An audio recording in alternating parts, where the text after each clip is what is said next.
Boa noite a todos. Bom, eu quero agradecer muito a presença de cada um de vocês aqui. Para mim é uma honra. Cada rosto que eu vejo, cada pessoa que eu vejo, realmente eu percebo que são pessoas que, de alguma maneira, ou têm me ajudado, ou gostam de ver o meu resultado, o meu progresso, nesse propósito e objetivo que eu tenho e que eu venho perseguido, de me desenvolver, né? De crescer como orador, como comunicador. E eu quero agradecer, então. É uma alegria, eu tenho uma alegria muito grande de conversar, e tem pessoas aqui, eu sei, pessoas que prezam pelo conhecimento, que estão buscando cada vez mais se desenvolver, estão buscando estar acima da média. De alguma maneira, desenvolver o seu conhecimento, desenvolver uma capacidade e encontrar ferramentas no meio do caminho para você ser cada dia um pouco melhor do que você é hoje. E são vocês que estão aqui. Então, eu estou falando para as pessoas certas e eu fico muito feliz com isso. Essa palestra, esse conteúdo que eu tenho para passar para vocês, é fruto de muito estudo meu, muita pesquisa que eu fiz e muita reflexão que eu fiz numa espécie de contemplação e aprendizado bem abstrato da vida e observação das coisas que eu tenho coletado no meu dia a dia, no passar do tempo. E depois de tanto mastigar essa informação que eu tenho coletado da realidade e da vida, surgiu aí uma pequena síntese e eu tentei colocar isso no papel, escrevendo. E aí deixou de ser pequena novamente, porque é um conteúdo muito abrangente, é um conteúdo muito grande e é também valioso, né? É tão grande quanto valioso. O valor, a importância desse conteúdo, disso que eu vou passar para a gente hoje, para a gente conversar um pouquinho, a grandeza, a proporção dele é acompanhada do valor justamente pelo fato de a gente estar lidando com um pântano de desconhecido com as pessoas.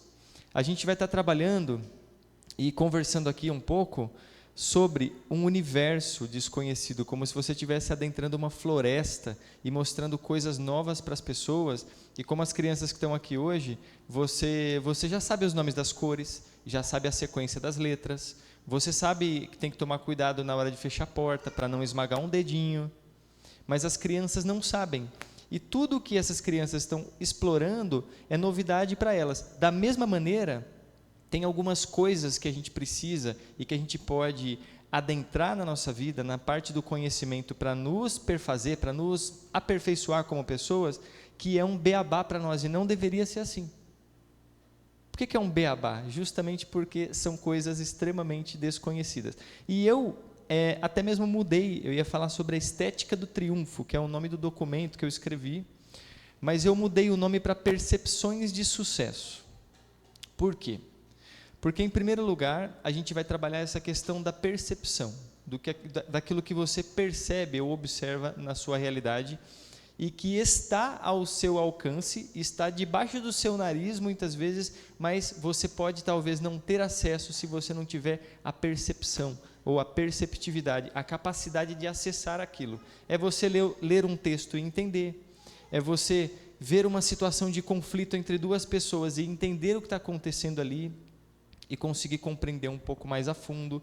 E nós tomamos decisões na vida, certas e erradas, com base nessas coisas que acontecem na nossa vida. Então eu gostaria um pouco de apresentar para vocês, então, e adentrar nesse tema, nesse assunto aqui, certo? Vocês estão vendo aqui essa imagem, é uma imagem um pouco incomum, estranha, né? Você vê ali na frente um homem meditando, um monge. Você pode não saber qual é a origem dele ou o viés, a vertente religiosa que ele segue, mas ali pela pele queimada do sol, pelo tipo do cabelo, até mesmo toda a compleição do corpo dele e as roupas, você pode imaginar que ele é um hindu ou um indiano, e você estará certo. E aqui embaixo a gente vê um pequeno animal que foi colocado com Photoshop. Essa imagem não era assim. E aí eu vou te contar uma história rapidamente sobre o homem que perdeu a sua cabra. Então esse homem era um hindu e ele morava numa vila. Ele tinha seus afazeres, tinha o seu trabalho e ele cuidava de algumas cabras. E ele tinha uma cabra que era muito valiosa e muito importante para ele. E ele perdeu. Um dia ele estava fazendo algumas coisas, estava correndo para lá e para cá, e ele acabou, então, por um descuido, perdendo essa cabra.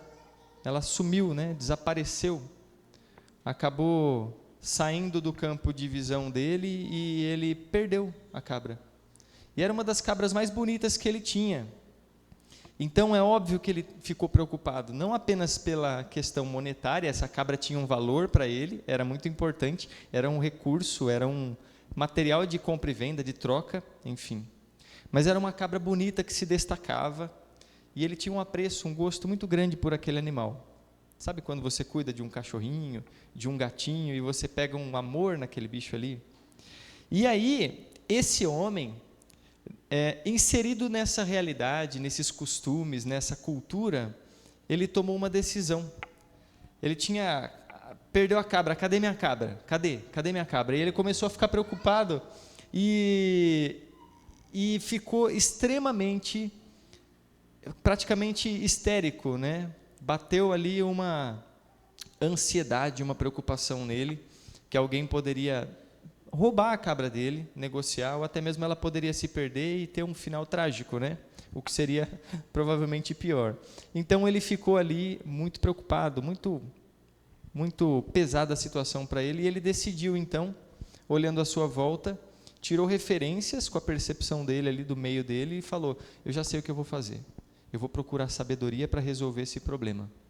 E foi por isso que ele adotou essa postura, Ele foi lá, procurou um lugar calmo, dentro da vila mesmo, e ele se sentou para meditar. E quem conhece um pouco de hinduísmo, ou de budismo, ou dessas culturas que valorizam a meditação, sabe que um meditador constante, um meditador profundo, quando acorda do seu transe, quando desperta do seu momento de meditação prolongada, ele vai trazer ali muita sabedoria para a gente, Então esse cara se sentou e começou a meditar. E aí ele foi acalmando aquela histeria, aquele nervoso que ele estava passando. E aí a família dele até deu risada no começo, Nossa, o fulano não é tanto de meditar assim, mas sentou para meditar. Passou um dia e ele não se levantou. Passaram 2 dias e ele ficava imóvel, estático, só respirava. E aí começou a atrair a atenção da vizinhança. Nossa, esse homem está 2 dias meditando. O que aconteceu? Ele perdeu a cabra dele e ele ficou muito estressado, nervoso com isso, e ele foi procurar sabedoria. 3 dias, ele não se movimentou. 4 dias, nada. 5 dias, nada. Quem conhecia ele sabia que ele estava perdendo peso, que ele estava ali num transe profundo, numa situação, numa experiência extrema de meditação. 6 dias, 7 dias, 8 dias, 9 dias, no 10º dia existia uma multidão em volta dele, pensando: quando esse rapaz acordar, quando esse homem acordar, a gente quer ouvir o que ele tem para nos ensinar. E aí, aos pequenos sinais de movimento do corpo dele, o pessoal já se aglomerou e todo mundo ficou em volta, e teve gente que começou a acampar por ali, falando: não é possível, quando ele acordar, quando ele abrir os olhos, eu quero estar aqui para ouvir o que ele terá coletado dessa experiência de busca aprofundada e prolongada de sabedoria. E no 12º dia, então, esse homem despertou do seu transe, ou da sua meditação determinada. Depois de 12 dias, ele abre os olhos, e aí ele olhou à sua volta e perguntou para as pessoas que estavam ali, uma multidão em volta, agora vem, o que será que ele vai nos ensinar? Aí ele perguntou para as pessoas: alguém aí encontrou minha cabra?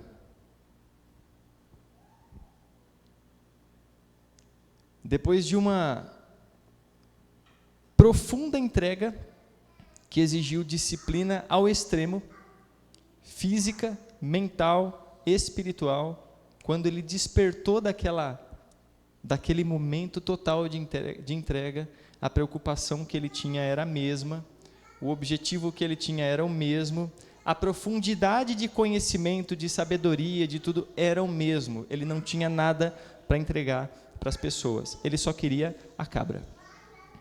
O que é que isso ensina para a gente? Que, às vezes, a gente está de espectador de uma situação e a gente acaba tomando, por certo, algumas coisas que não são verdade. Você olha para um homem e diz, é um meditador, é um sábio, ele é um mestre. É óbvio que ele tem sabedoria para compartilhar. Olha só a experiência que ele está tendo. Olha só a disciplina que ele tem, que eu não tenho, né? Eu como as coisas erradas, eu faço as coisas erradas, esse homem tem algo a me ensinar. E a gente vai pelo visual. E nem sempre a aparência está conectada com a essência. Hoje, você entra no Instagram, você pode pegar o arroba aí de qualquer pessoa que você conhece pessoalmente. Você conhece a pessoa, você sabe onde ela mora, você sabe o que ela faz, você sabe o que está acontecendo ali na vida dessa pessoa, mas quando você entra no Instagram, você vai ver churrasco, piscina, shopping, alegria. E aí você não sabe se aquela pessoa é inadimplente, se aquela pessoa tem falhas de caráter, mas o exterior, a aparência, está ali para vender uma ideia para você. Uma ideia de que aquilo é bom. Passa para mim, Gilson, para o próximo, por favor. No próximo slide, a gente vai ver mais uma imagem. Eu só coloquei imagens para a gente aqui. Essa imagem é uma das... E isso aqui vai aprofundar o senso de percepção que a gente tem. Eu gosto muito dessa história. Para mim é uma das histórias que mais me incomodou quando criança, e que depois de muito tempo eu fui descobrir que é uma das histórias mais curtinhas que Jesus contou, como se ele estivesse das duas uma, ou não dando atenção para isso, ou escondendo em algumas palavras bem curtinhas aquilo que só gente ligada nos ensinamentos dele poderia acessar. E aí entra o problema da percepção. Muitas coisas de valor passam por nós sem nós percebermos. A história é a seguinte, Mateus 13:44. Está no próximo slide, Gilson, por gentileza. Também o reino dos céus é semelhante a um tesouro escondido num campo, que um homem achou e escondeu, e, pelo prazer dele, vai e vende tudo o que tem e compra aquele campo. Fim. A gente não vai focar aqui no que Jesus está apontando para a natureza do reino dos céus. Mas a gente vai focar na natureza daquilo que Jesus está falando que é o reino dos céus. Que tipo de percepção ou que tipo de comportamento, que tipo de atitude, reação diante da vida configura aquilo que Jesus chama de reino dos céus. Ele diz que tem um homem andando por um campo, né, para a gente parafrasear e entender melhor, imaginar essa cena. Existe um homem andando por um campo e por alguma razão esse homem encontra ali, né, vamos imaginar, ele topou com o pé em alguma coisa e quando ele foi ver, era meio brilhante, aí ele raspou o pé e viu, era um canto, uma cantoneira de um baú, talvez de bronze, e ele começou escavar ali, e quando ele abriu era um baú cheio de tesouros, riquíssimos. E aí o que esse homem faz? Ele esconde e diz, achei uma mina de ouro, aqui tem muita coisa escondida, mas ninguém viu. Cadê o dono desse terreno para ver esse tesouro? Cadê o dono desse terreno, os vizinhos, as pessoas que passam por aqui de dia e de noite o tempo todo, que fazem caminho por aqui para ter acesso a outros lugares e ninguém viu isso que eu encontrei, esse tesouro? Não é possível. E ao invés dele sair falando para os quatro ventos, achei um tesouro, ele se liga, eu achei um tesouro, o tesouro é meu, eu que achei, mas ele não está no que é meu. Então como é que eu vou resolver isso? Deixa isso aqui quieto, eu vou vendo o que eu tenho. Aí ele chega para o dono do terreno, do local, e fala, quanto que o senhor quer nesse terreno? Eu quero 2.400.000 reais no meu terreno. É verdade, você quer isso? Quero. Eu vou levantar esse dinheiro. E o cara vai atrás, vende tudo que tem, dá um jeito, paga o preço justo pelo terreno, e ele tem a recompensa, que é o acesso legítimo agora a tudo que aquele terreno possui. Isso é percepção. E quando Jesus diz isso, quando Jesus nos mostra isso, ele está mostrando que sucesso é você conseguir acessar, conseguir perceber e conseguir se apropriar daquilo que está para todo mundo pegar, mas ninguém vê. O mais valioso é aquilo que ninguém vê. Hoje você procura na internet ou dá uma passeada pela internet e você consegue ver pessoas tentando te ensinar a fazer trading, que é aquelas escalas, as velas, os não sei o que você vai fazendo apostas, que eles chamam ali de investimentos, para você conseguir dinheiro. Os outros vão jogar no tigrinho, algumas outras pessoas vão tentar fazer um lucro desonesto. E como a gente vê, né? Gente enriquecendo e gente ficando famosa por isso.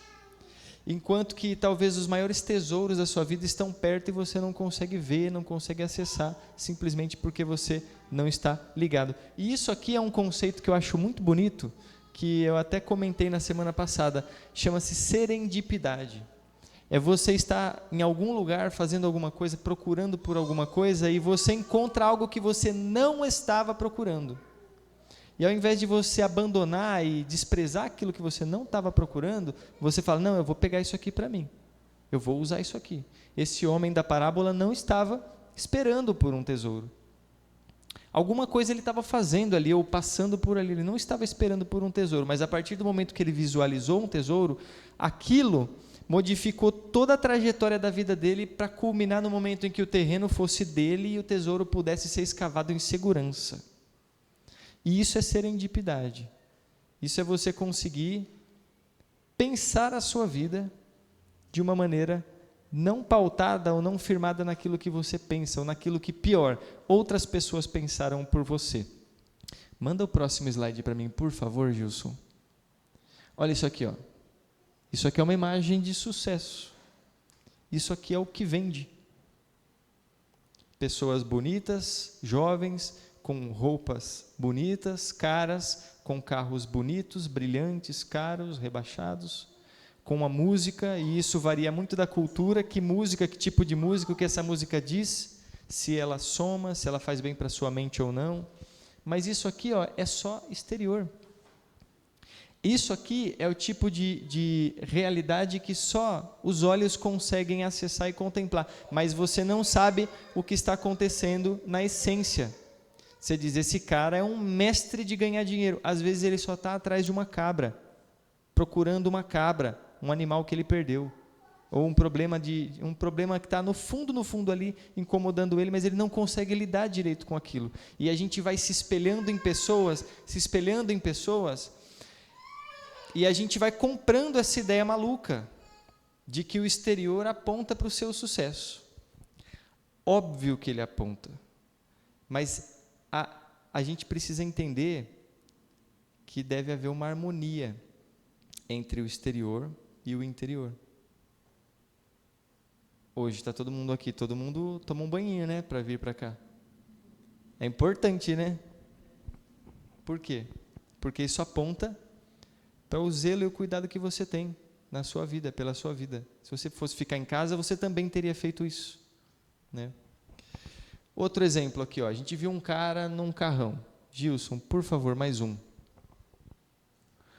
Isso aqui é mais apelativo ainda. O cara parou, ele estacionou o carro dele, mostrou o corpo dele, mostrou o carro dele num lugar legal. Isso vende. Isso vende. Agora, a próxima imagem, vocês vão me dizer o que vocês acham dela. Que era uma... Ah, não, eu tirei do slide. Tá certo. Tá, deixa essa aqui, ó. O que vocês acham dessa imagem? Definam com uma palavra. Romance, romântico. Tranquilidade, Gilson? Gilson, ó, J. Gilson, o que você acha? Eu acho Amor? Esse casal aí, eles têm um carrão ou têm um carrinho?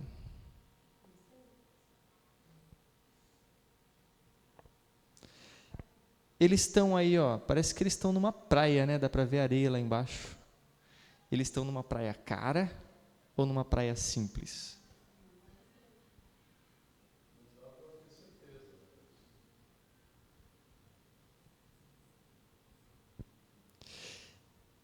Eles estão realizados ou não?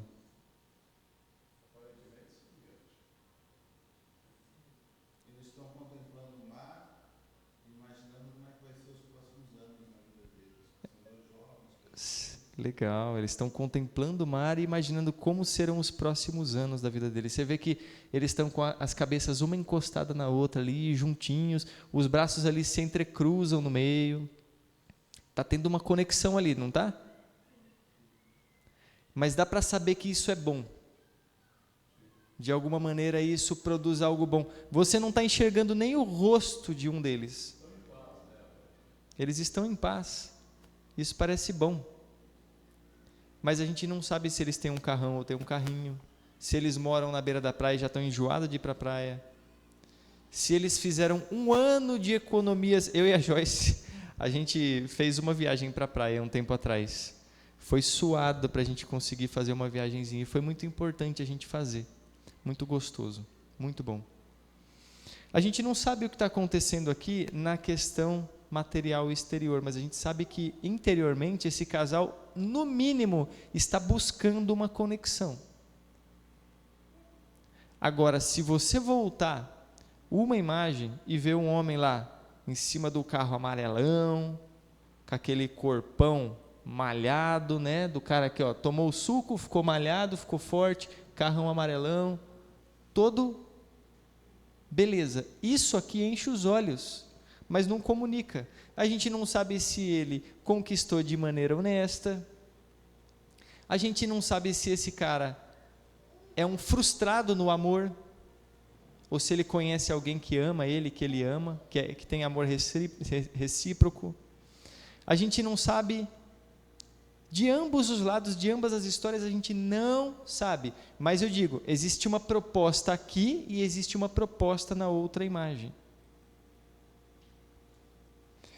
A percepção nos dá a capacidade de enxergar nas entrelinhas as propostas e o real do que está acontecendo.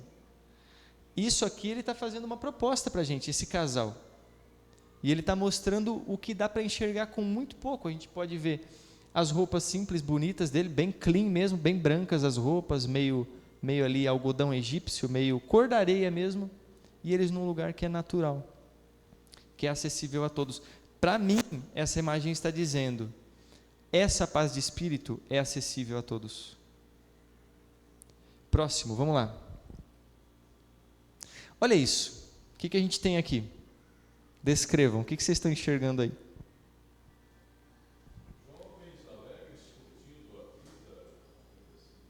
Jovens alegres curtindo a vida. E aí? Vamos lá. Alegria. Amizade. Amizade, alegria. Olha, eu gostei muito dessa imagem, porque mostra todo mundo sorrindo, com um sorrisão ali estampado, escancarado no rosto.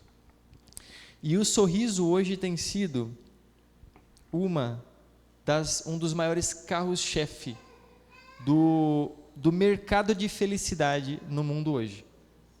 Então, por um lado, você vê o cara ali em cima do carrão, um homem austero, nervosão, mostrando, eu conquistei, eu fiz, eu consegui, porque eu tenho força de conquistar.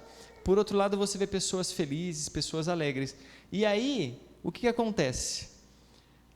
Alguém percebeu, ou muitas pessoas perceberam, que o sorriso também é algo que vende. E hoje o que a gente tem? Olha só como é interessante. Mercado de sorriso, né? Vou falar, ortodontia ou clínica dentária, eles vendem restauração, faz um canal se precisar, se você tiver com dor, resolve um problema real que te apavora ali, faz um implante, faz um protocolo, uma prótese. Eles conseguem restaurar a qualidade da sua mordida e do seu sorriso de N maneiras. Aí foi inventado o quê? Um clareamento para deixar o seu sorrisão mais branquinho. Os amantes de café, o que acontece? O sorriso vai ficando amarelão, né? Fumantes, sorriso amarelo.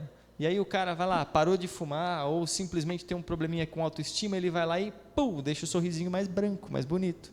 Ortodontia, seu sorriso é desalinhado, você vai lá e deixa ele alinhadinho, deixa ele coisa mais linda, bonito. No Japão, os dentes desalinhados são moda. Vocês sabiam disso? Olha como a estética muda de um lugar para o outro. Os dentes desalinhados, lá no Japão, são considerados uma coisa charmosa, uma coisa sexy. Aqui é diferente. Aqui, se tiver acessível para eu pagar um tratamento ortodôntico, eu vou pagar, mas vou fazer. Eu fiz. E recomendo que se faça, principalmente se for necessário mesmo. Mas por questão estética, o que tem de gente fazendo? 20 anos atrás, 15 anos atrás, não era assim. Só rico usava aparelho. Só quem precisava muito ou tinha dinheiro para ficar bonitão usava um aparelho. Hoje não, hoje é acessível para todo mundo. Até na terceira idade se vê uma avalanche de pessoas utilizando o aparelho ortodôntico, pelo charme por si só.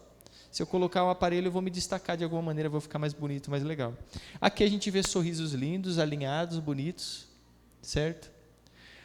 Na próxima imagem eu quero passar para vocês uma realidade que esse extremo da estética trouxe para a gente. Olha só que interessante. A próxima imagem vai mostrar para você o Máscara.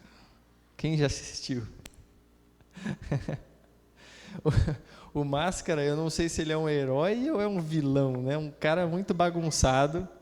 Ele é praticamente assim, alguém muito problemático, porque a máscara que ele utiliza, olha que interessante, vamos acessar esse entendimento aqui.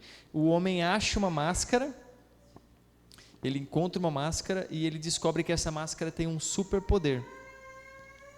E aí essa máscara acaba ajudando ele a extravasar tudo que ele já tem dentro. Então ele é hilário, ele é engraçado, ele é debochado e essa máscara traz para ele.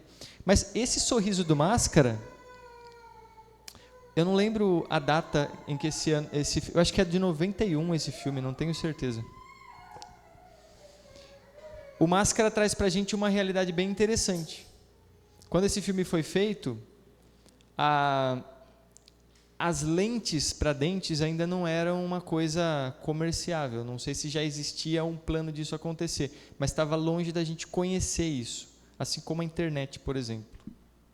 Hoje as pessoas colocam lentes, né? Além de fazer a ortodontia, o tratamento de alinhamento dentário, as pessoas vão lá e colocam lentes de porcelana sobre os dentes ou de algum outro produto ali, para o dente assumir um visual mais jovem, mais branco, mais brilhante e restaurado. O Máscara, há décadas, tem dentões brancos, alinhados e exageradamente brilhantes. O que isso aponta para a gente?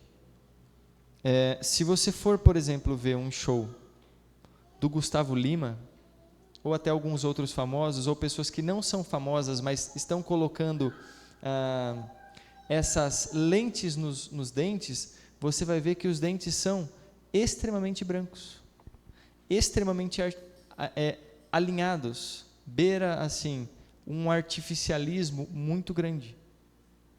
É um foco muito grande na aparência que despreza a essência.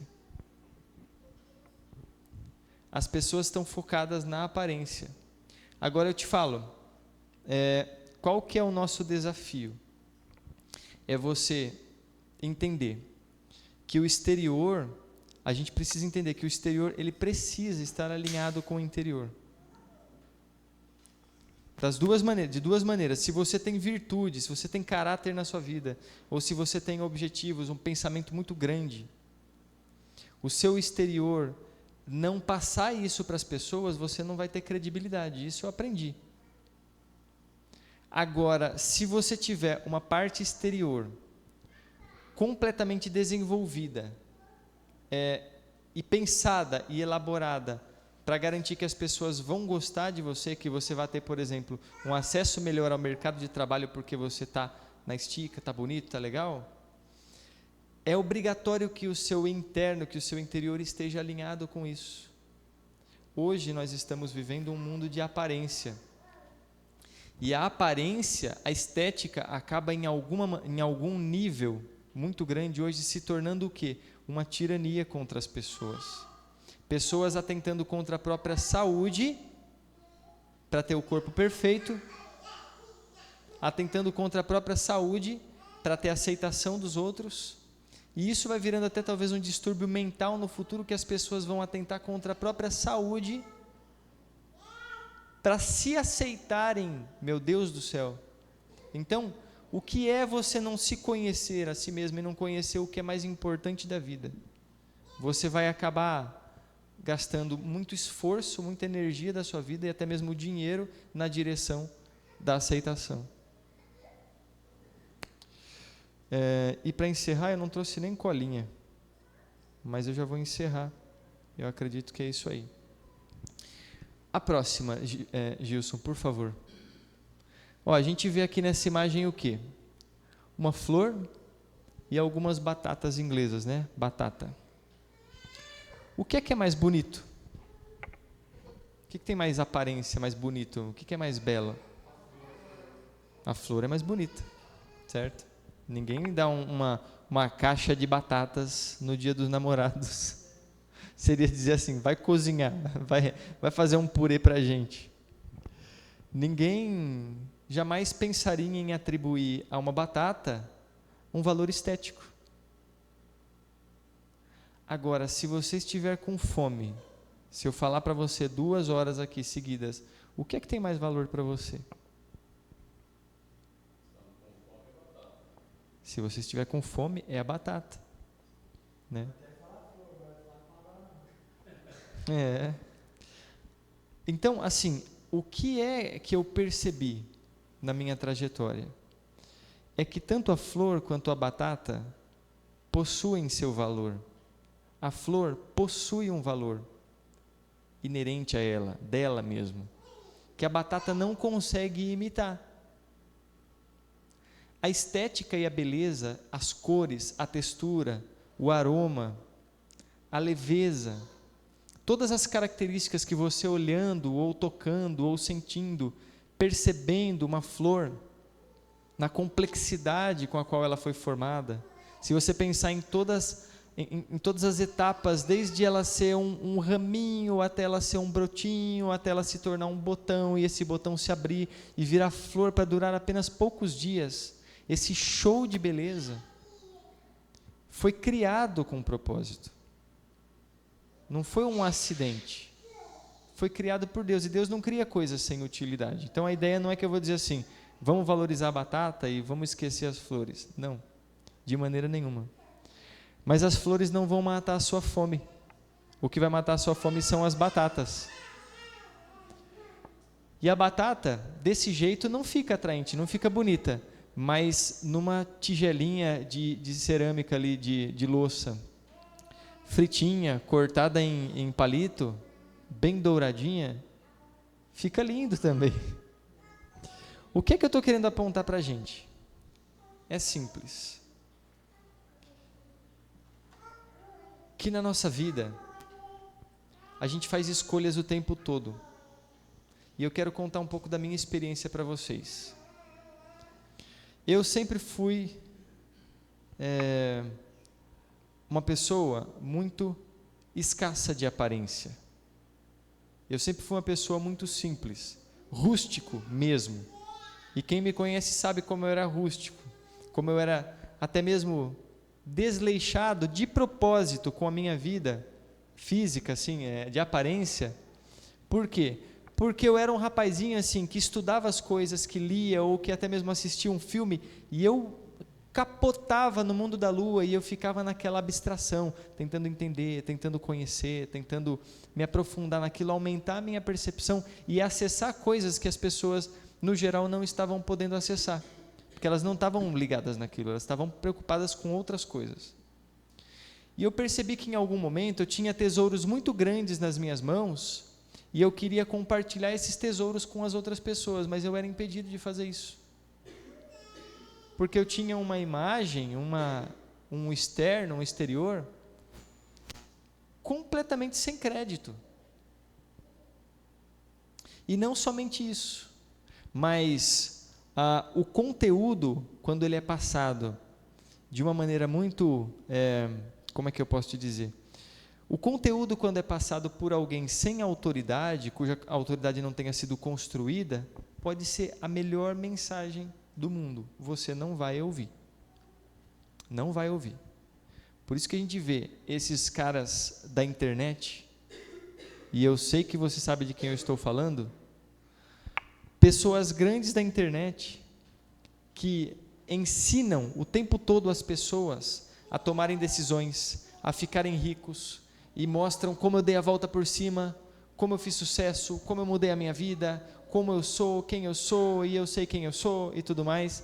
E essas pessoas passam, é muito legal que eles têm uma energia, eles passam uma energia para as pessoas. E o conhecimento desses gurus de internet consegue fazer você se inflamar e vibrar de vontade de acessar também esses êxitos, esses triunfos, esses sucessos na sua vida. Mas nem sempre isso é sucesso. Enquanto que algumas pessoas, você vê algumas tias entrando no ônibus para ir trabalhar e você não sabe, você nunca desejaria ter a vida delas, mas aquilo talvez seja sucesso. Talvez ela tenha educado bem os filhos, e talvez isso seja o bastante. Talvez o casamento dela seja uma alegria, e isso é o bastante. Então, sucesso tem a ver com você saber fazer o melhor que você puder da porção que você recebeu da vida, ou que você recebeu de Deus. Bom, a minha vida é isso aqui, os recursos que eu tenho são esses aqui, então eu vou precisar construir, compor a minha vida com base nisso aqui. É aqui que eu vou parar? Não, não é isso que eu estou dizendo, que você não tenha ambição, muito pelo contrário, a gente é criado, a gente precisa ter ambição na vida, mas o sucesso não é você inflar e ocupar mais espaço. O sucesso é você fazer a coisa certa com o que você já tem e depois multiplicar.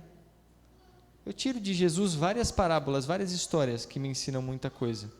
E tiro de outras culturas também, como eu falei, né? Um cara que meditou por 12 dias e depois que ele despertou do transe dele, nada havia mudado.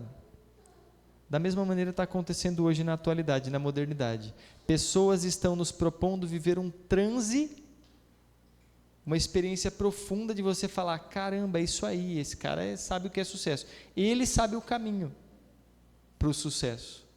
E quando você desperta do seu transe, a cabra ainda está perdida.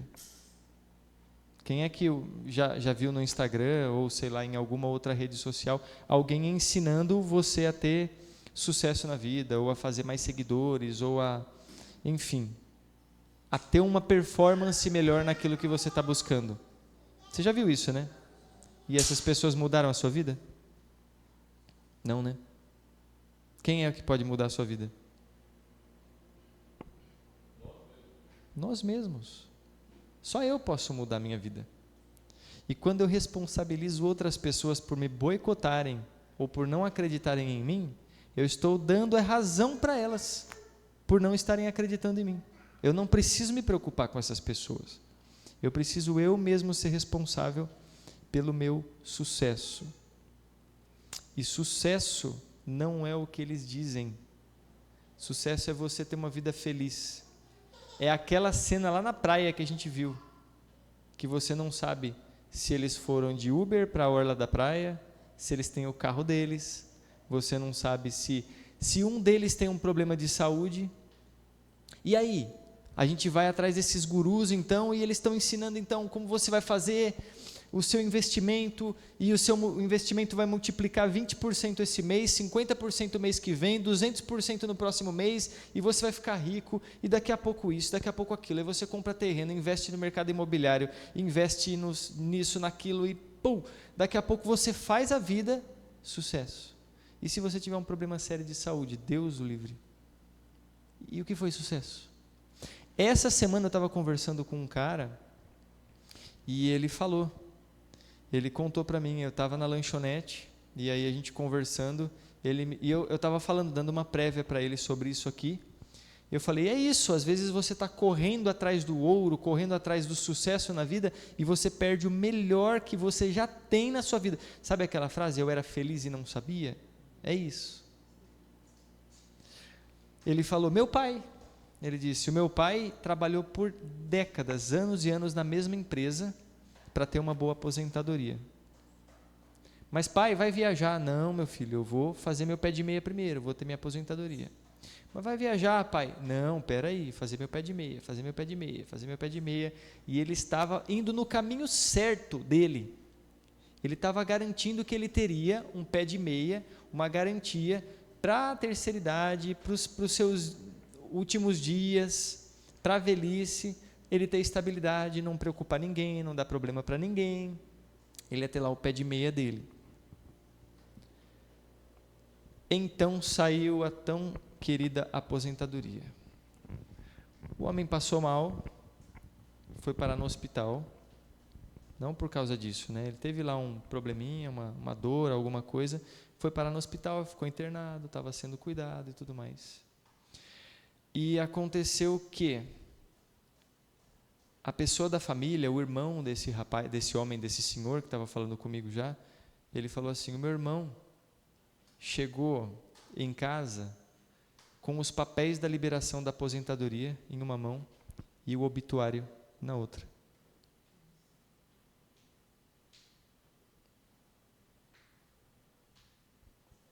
O que esse cara fez? Correu atrás da estabilidade? Garantiu estabilidade para os últimos dias dele? Ele teve sucesso em todo o esforço que ele fez para querer chegar onde ele chegou? Ele conseguiu a aposentadoria dele. Para quê? Se não é transferível, se ele ainda estivesse fazendo alguma coisa pelos filhos dele, quantas vezes ele abriu mão de fazer uma viagem para fazer o pé de meia? Quantas vezes ele se sacrificou de estar com a família para fazer o pé de meia dele? Existem milhões de otários tentando ensinar como a gente deve viver. Mas sabedoria é uma coisa muito única, porque não existe uma formulazinha que eu vou escrever na lousa para você e vai servir para você. Talvez sirva para mim, mas não serve para você. Por isso que a percepção do sucesso, ou a serendipidade, leva essa palavra com você. Serendipidade é justamente você talvez encontrar aquilo que você não estava procurando, mas é daquilo que você precisa. Porque se a vida te deu, se Deus pôs no teu caminho, ou seja, como você acreditar, se está ali e é para você, você não deve desprezar. Quantas pessoas perdem a chance da sua vida porque estão batendo em ferro frio em uma coisa que elas querem? Eu já fiz tanto isso. Então, assim, você tem que encontrar realmente qual é o seu... E isso já é tema para outra conversa, né? A gente nem vai entrar nisso aqui. Mas os esforços da sua vida têm que estar ligados com o seu propósito de vida. E quem é que sabe o propósito de vida? Eu tenho feito essa pergunta para as pessoas. Pouca gente sabe responder qual é o seu propósito de vida. É uma crise muito terrível. Pessoas que não sabem por que existem, não sabem propósito de vida delas. Homens que estão ficando fracos por causa de uma sociedade que está sufocando esses homens. Eles estão ficando fracos. Eles nunca vão cumprir seu propósito de vida, eles estão apenas existindo. E eu quero terminar, eu não vou nem usar a lousa. Eu vou sim, deixa eu puxar para cá, só um instantinho. Joyce, você quer interromper a live do Instagram? Por favor.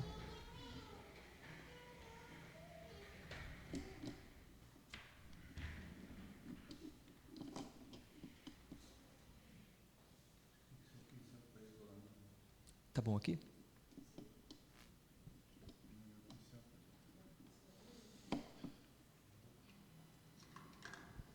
Tá bom aqui, Gilson? A lousa? Quer pegar ela aqui, vida? Ó, essa parte eu não vou nem colocar na live, mas eu gostaria de compartilhar com vocês. Como eu estudei teologia e estudei outras coisas, mitologia, eu gosto de passear nessas áreas aí para conseguir tirar o melhor do que eu posso para criar um conteúdo que sirva em primeiro lugar para mim e depois para você. Mas então eu tiro muita coisa da Bíblia ou da Torá, né, da teologia, enfim. E eu vou apresentar para vocês um problema muito sério relacionado à nossa realidade. E eu vou até mesmo citar nomes aqui, tá? Espero que vocês contenham ânimo. Vocês podem discordar em seu coração, mas a gente vai precisar dar uma segurada. Eu vou tentar não entrar conceitualmente, nem mesmo deixar então vocês entenderem se eu concordo ou se eu discordo, mas eu vou só levantar uma lebre aqui, dar uma polemizada. O povo de Israel vivia uma teocracia.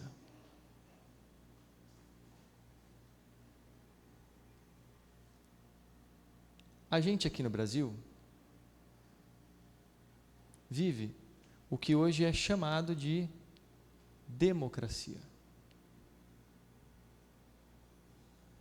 Certo? O que é uma democracia? É um conjunto de duas palavras do grego, demo, que seria espaço geográfico, algo assim, né? De contingente de pessoas, na verdade um espaço mais ocupado por um contingente, e cracia, que é uma espécie de governo. E a democracia, basicamente, é um governo, Joyce, preta. A democracia é um governo, então, construído através daquilo que o povo decide. O poder emana do povo. Então, domingo agora, o que aconteceu? Passamos por eleições. O Jota era candidato. O que aconteceu? O povo todo foi às urnas, o povo inteiro foi às urnas e disse quem eles queriam no governo. Esse eu quero, esse eu quero, esse eu quero, esse eu quero. E por maioria de votos, aqueles que o povo escolheu para serem seus representantes foram colocados nos seus cargos para comandar, né? Certo?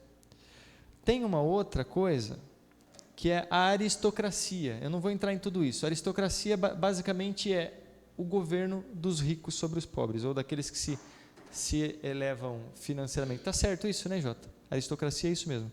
Então tem a aristocracia, tem a monarquia. Monarquia é bem interessante também. Isso eu vou colocar aqui, ó. Monarquia. Monarquia é o quê? É um monarca, é um rei, é um só. Monarquia de mono, né? É um só.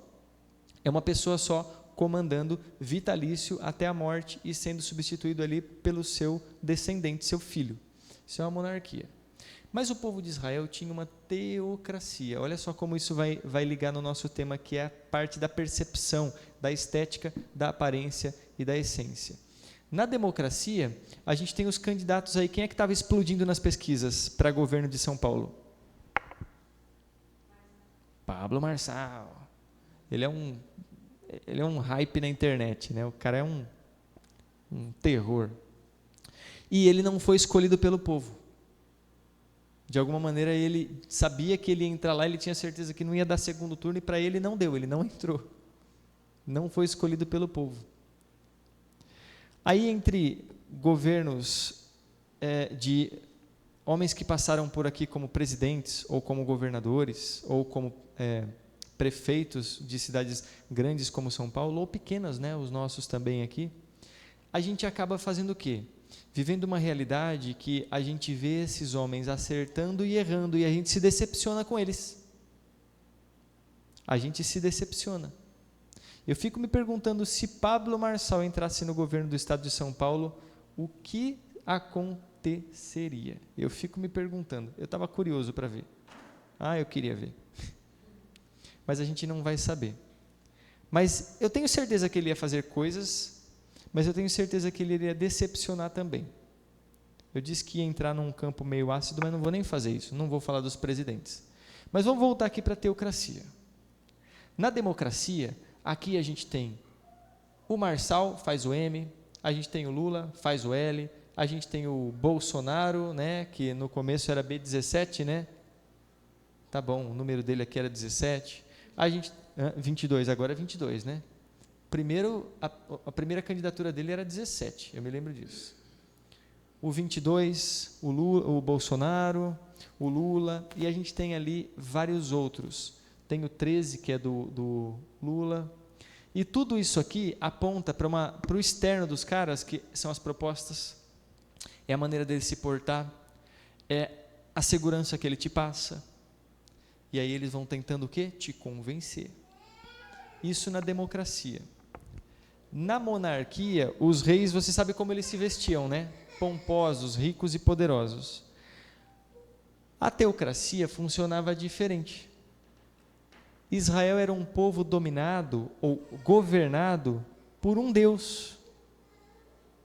E esse Deus tinha ministros em posições inferiores, como, por exemplo, os levitas, cuidando de todo o louvor e de toda a limpeza e organização da casa de Deus.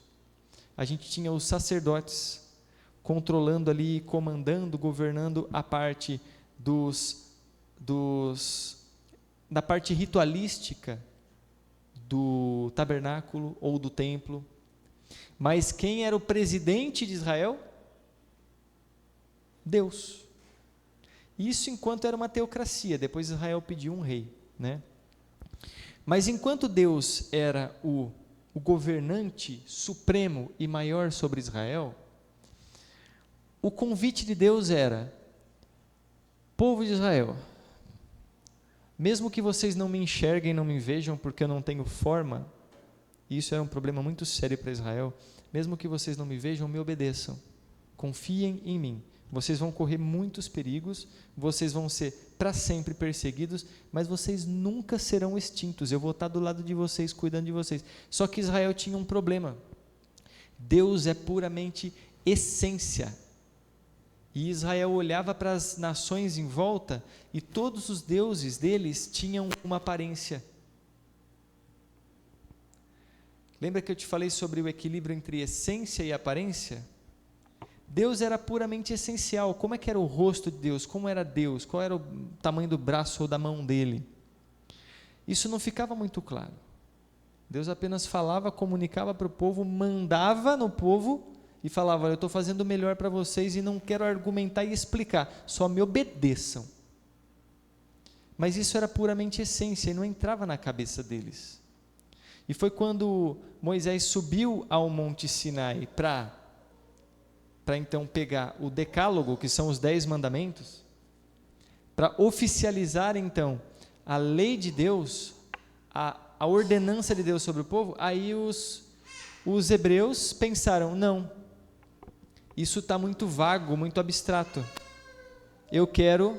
a gente quer alguma coisa que dê para ver, alguma coisa que tenha aparência, alguma coisa que seja palpável, porque, poxa vida, esse Deus passa por aí, faz barulho, cai raio, cai trovão, mas a gente não conhece o rosto dele. Ele manda, mas a gente passa por uns maus bocados também, difícil aqui nesse deserto. Parece que vai faltar água, parece que vai faltar... E engraçado, eles viveram 40 anos no deserto, o tempo todo parecendo que ia faltar, mas eles viveram 40 anos no deserto. Quanto tempo você sobreviveria no deserto? Então, o que acontece? Eles pegaram e criaram, em primeiro momento, um bezerro de ouro.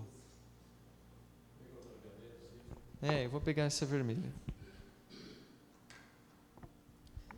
Isso é para terminar. Então, eles pegaram e fizeram um bezerro de ouro.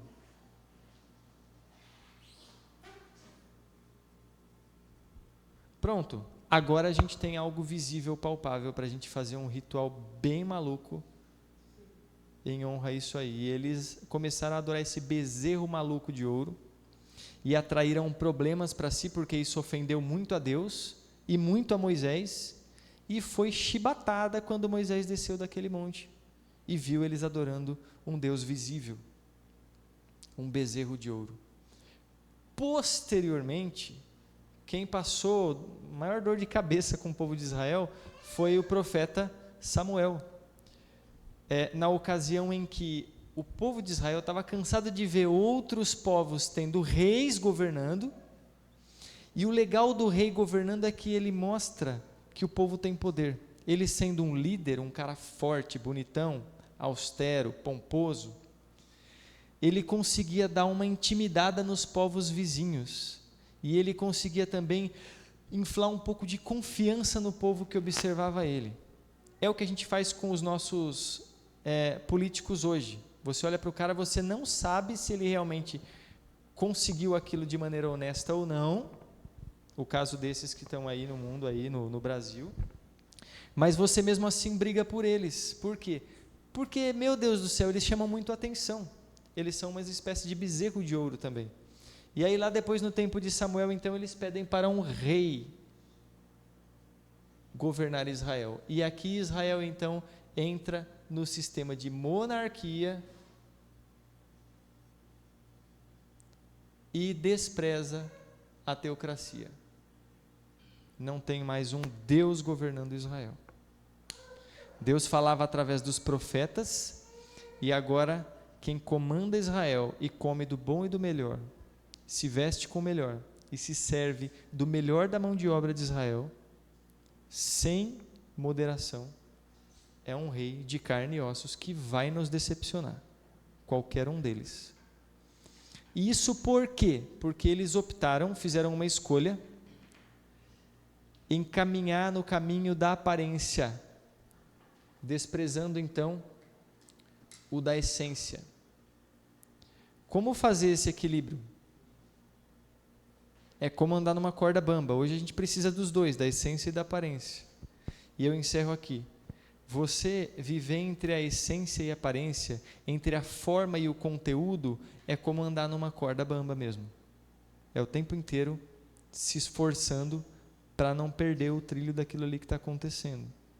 Mas quando você achar que encontrou, veio e falar, nossa, é isso aí, é ele que vai me ensinar, é isso que vai me ensinar. Quando você achar que encontrou, é porque você perdeu. A Bíblia diz, o temor do Senhor é o princípio do saber. O temor do Senhor é o princípio da sabedoria. Isso aqui não é uma pregação, isso aqui é lógica.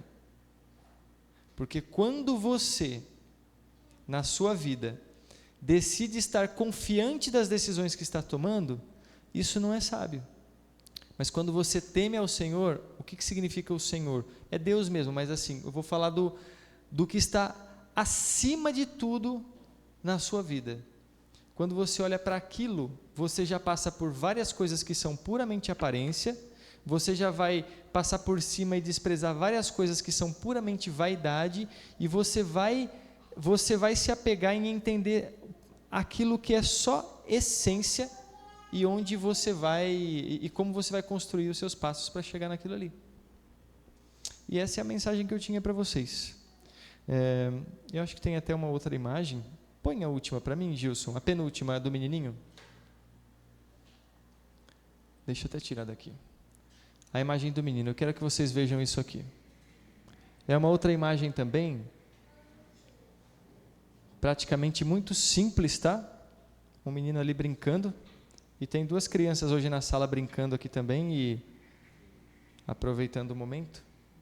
Mas olha que interessante. É um menino ali fazendo algo sem lógica, sem que precise ser entendido ou explicado, mas que tem mais essência e conteúdo do que muitos movimentos que nós adultos fazemos, realizamos na nossa vida.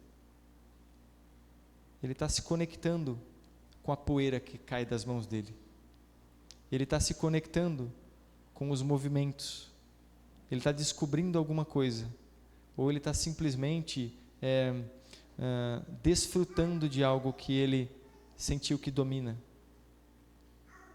Fazendo várias associações inconscientemente. Eu solto a terra e ela forma uma poeira. E olha, uma nuvem de luz, né? Num sol, no entardecer ali. Uma foto linda.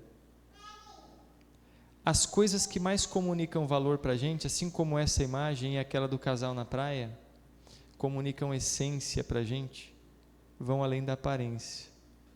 E quando a gente aprende a ter percepção, senso de serendipidade para conseguir acessar a essas essências, posteriormente a gente constrói a aparência, tendo o que é principal, a essência. Então, se alguém um dia te oferecer para você escolher entre uma flor e uma batata, escolha a batata. Ela dura muito mais e dá para você fazer alguma coisa com ela. Eu espero que você tenha entendido. De certo modo, isso é um exercício, um esforço para você estar sempre buscando um ponto de equilíbrio nesse dualismo. Não existe uma resposta certa para as questões da vida, mas são algumas coisas muito gritantes que eu enxergo na minha vida, que pessoas estão tomando decisões horríveis na vida, para fazer um pé de meia, por exemplo, ou para ter sucesso na vida. E para ter sucesso na vida estão perdendo e se afastando de gente muito querida, de gente muito amada, de família, de amigos verdadeiros. Eles pensam, a gente vai se colocar no meio desse balaio também. Nós pensamos que isso é uma decisão sábia. Não é nem mesmo lógica. Não é nem mesmo lógica. Então, se for para você meditar, que você desperte do seu transe de meditação, tendo acessado um pouco daquilo que é puramente essência, temendo ao Senhor, tentando voar ou transitar acima de tudo aquilo que não tem valor nenhum, ou que hoje tem valor, mas amanhã secou como uma flor. Porque a nossa vida tem essência, e a essência não se vê, mas ela se perde. E se a gente não cuidar, se a gente não souber acessar essa essência, a gente vai ser apenas um monte de gente infeliz que finge que está sabendo o que faz. É muito gostoso a gente ter essa percepção e essa sensação de saber o que a gente está fazendo, saber o que a gente está decidindo. E não é para toda hora, não é para todo mundo toda hora. Tipo, tem dia que a gente acorda mal, tem dia que a gente se questiona, mas tudo isso faz parte do processo. Saber o que está fazendo é diferente de ser convencido de que caminho X ou Y vai te deixar bem ou vai te deixar rico, né? É diferente. Mas é muito sutil. Então, é preciso você saber buscar sabedoria para conseguir ter essa percepção. O Jota trabalha muito sobre a questão da percepção, né, Jota? Que é justamente isso. Pelo que eu tenho entendido nas aulas do Jota sobre percepção, é justamente isso. A gente só vai, olha aqui, isso aqui é o que? Uma bandeira, Jota? Como é que eu chamo isso? Está aparecendo aí? A logo, né? Aponta aqui para a gente a percepção. Quando você percebe, descobre ou avalia uma situação e tem um entendimento do que está acontecendo ali nas entrelinhas, percepção. Quando você acha o tesouro perdido, a aceitação, quando você encontra um momento ali de falar, bom, agora eu vou ter que fazer alguma coisa com essa realidade, e é isso aqui mesmo, e o desenvolvimento. Quantas pessoas não saem das drogas porque não percebem, ou porque até mesmo percebem, mas não conseguem aceitar que aquilo é um problema, que aquilo é um risco, né? E no final das contas, o desenvolvimento, que é o que a gente busca, tanto como seres humanos, quanto como seres puramente espirituais, o desenvolvimento. A gente não quer ficar no ponto que a gente está. A gente já está envelhecendo, o tempo já está passando. Viver dá trabalho, a gente precisa correr atrás da grana, fazer as nossas coisas, a gente tem ambições na vida. Por que, como pessoas, mentalmente, psicologicamente, a gente se acomoda em ficar do mesmo jeito? Nada fica do mesmo jeito, nada fica do mesmo jeito. Por que a gente fica? Porque as nossas tendências permanecem do mesmo jeito, os nossos gostos, nossas preferências permanecem do mesmo jeito. As nossas escolhas, né, os caminhos de escolhas, a gente escolhe sempre as mesmas coisas. Por quê? E por que a profundidade do nosso conhecimento e do nosso preparo em relação à realidade permanece do mesmo jeito? Porque ou você não percebeu ou você não quer aceitar para depois desenvolver. Joia, pessoal, eu quero agradecer muito a atenção de vocês, a presença de cada um de vocês. De verdade, eu repito, foi muito bom ver cada um de vocês passando aqui, entrando por essa porta. E são pessoas que eu prezo demais. Eu tenho certeza que vão se esforçar em saber o que fazer com o que eu passei. Posso não ter sido muito profundo, muito claro, isso é conversa para muito mais tempo.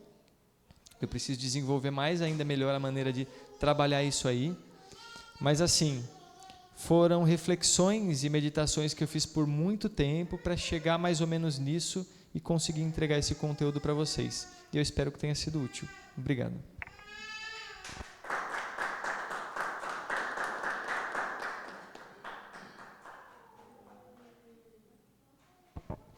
É isso aí, né?